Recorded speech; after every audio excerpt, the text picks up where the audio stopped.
gente tem muito isso de a gente ser responsável pelo que a gente fala, mas não pelo que as pessoas fazem, né? Sim, isso é bem Mas importante. isso que as não pessoas... significa que você tem o direito de meter o louco, né? Não, sim. Entendeu?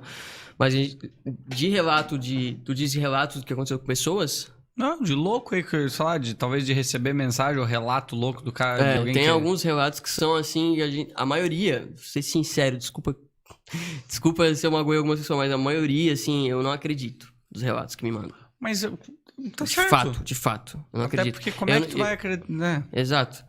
E isso me desencantou nos relatos, tipo assim, a gente fez um quadro no canal que era Relatos Ocultos, que era histórias de seguidores. A gente lia entendi. 10, 15 histórias num vídeo de meia hora.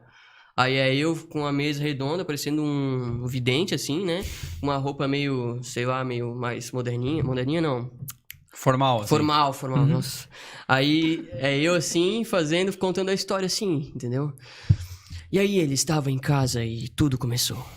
Tá ligado? Tipo um negócio assim, um negócio de terror, assim, com uma voz meio assoprada, sussurrando. E era isso. E a maioria desses relatos que vinham, eu não acredito, assim. Alguns eu sei que pode ser possível porque... pelo que algumas pessoas próximas vivenciaram. Entendi. Entendeu? E algumas coisas que aconteceu comigo também. Como assim? Tipo, tem duas... Eu tô revelando a primeira vez, é que todo mundo me pede isso. Desde quando eu comecei o canal, eu vou contar agora. Vamos lá. Uma vez eu tava... Sou muito cagão, já tô até com medo, não vai. Não, talvez tu se cague mesmo. Mas, porque é real, tá? Só que tem um detalhe. É quando eu era criança. E na psicologia diz que a criança, ela tende, conforme o tempo passar, ela vai mudando essa memória. Entendeu? Vai formando uma realidade. realidade. Eu não sei se isso aconteceu comigo. Eu posso dizer que é possível, tá? É possível. Mas o que aconteceu é que na casa da minha avó, na Rua Arananguá, onde eu morei um tempo, né? Ali, antes de ela morar ali, tinha um cara que se chamava Seu Brasil. Se não me engano, ele também é conhecido como Seu Zé. Mas Seu Brasil era o principal. Seu Brasil era um ocultista. Ao que parece, provavelmente de Aleister Crowley, né? Que é um outro ocultista, um mestre ocultista, assim.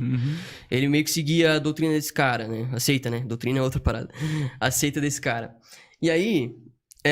todo mundo relatava ali na rua que ele era um cara que botava vela preta ali nas redondezas da casa. Inclusive, disseram que ele marcou o terreno. Marcar o terreno é quando você é ocultista, você consegue marcar o terreno pra quando você morrer, você não ficar preso, você fica preso ali. Aí você pode, tipo... Eu não sei ao certo se você consegue fazer isso pra sempre ou marcar por um tempo, assim. E também não sei qual é o objetivo disso. Mas esse cara, ele tinha ali, né, nessa casa, ele fazia supostamente... sacrifícios e tal, com animais e tal, fazia a seita dele ali, né? Mas não usem o termo macumba porque isso é outra parada. E aí, eu tava dormindo na casa da minha avó, tem 2 andares essa casa atual. A casa do seu Brasil foi demolida e construíram uma casa de 2 andares. 2 andares. A casa do segundo andar era onde eu morava, com os meus pais. E a de baixo onde minha avó morava. E aí um dia eu fui dormir na casa da minha avó. Num quarto, meio que uma despensa que tinha uma cama, que ao mesmo tempo servia, né, pra guardar coisa e receber as pessoas. Eu fui dormir ali, porque meus pais não estavam em casa e eu era cagão, sei lá. Não lembro, eu não sei porquê, mas eu fui dormir ali. E nisso, era de noite, eu não tinha dormido ainda. Eu sei que eu não tinha, não era um sonho. E eu comecei a escutar, assim, começou a vir de velho, uma respiração, assim, dentro do quarto. Aí eu não sei se foi repentino ou se foi algo mais gradual, mas eu comecei a sentir um peso de uma caixa torácica perto de mim. E era uma respiração tipo... um cavalo respirando do meu lado. E aí eu escutei aquilo, eu fiquei traumatizado. Eu parei assim, eu gelei. Eu não sei até hoje o que eu fiz. Entendeu? Simplesmente aquilo aconteceu e eu não sei o que aconteceu depois. Eu só lembro disso. E essa é a história dessa parte. Depois meio que é um preto na minha memória depois disso. E a outra história que aconteceu também nessa mesma casa, só que na frente... Tu acordou no outro dia? Não, outra história, outro lugar, outra época. Eu tava voltando da padaria pra voltar pra essa mesma casa, né, que eu ainda tava morando ali. Foi um tempo depois, tá? Foi anos.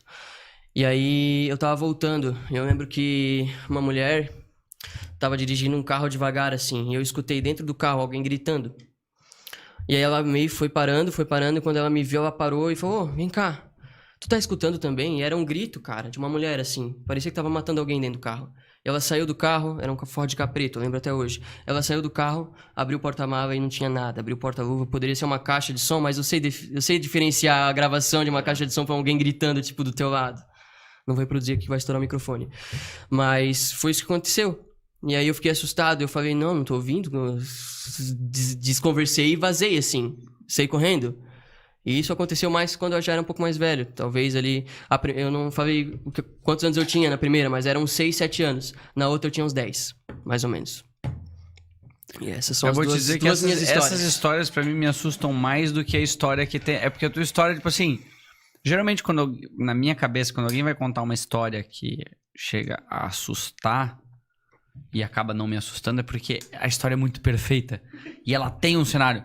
A tua é filha da puta, porque ela tem um quê de... Porra! É estranha, ela não tem assim, do nada eu acordei e tinha, sei lá, um cavalo sacrificado e não sei o que. Tipo, não.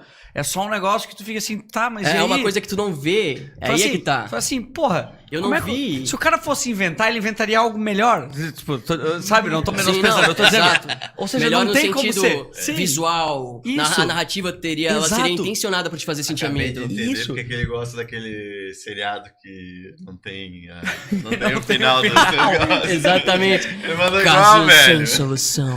Não, mas tu entende, tipo, eu tenho a crer que é mais real quando tu fala assim, cara, simplesmente eu não tenho um roteiro perfeito pra contar a história que aconteceu comigo. Foi assim, só que foi assustador, entendeu? Assim. Falei, cara... Por isso que eu falo, eu não sei o que aconteceu depois daquela parte do quarto. Eu não sei. Simplesmente, eu não sei se eu apaguei, se o bicho me levou pra outro lugar. Eu não sei o que aconteceu, cara. Simplesmente não sei. Eu não vou inventar uma parada que não aconteceu, entendeu? Foi aquilo ali, deu.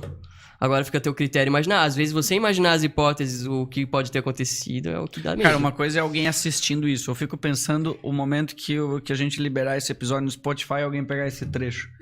O cara tá dirigindo. Imagina se a pessoa tá dirigindo e ela tem um Ford Ka preto. Fudeu.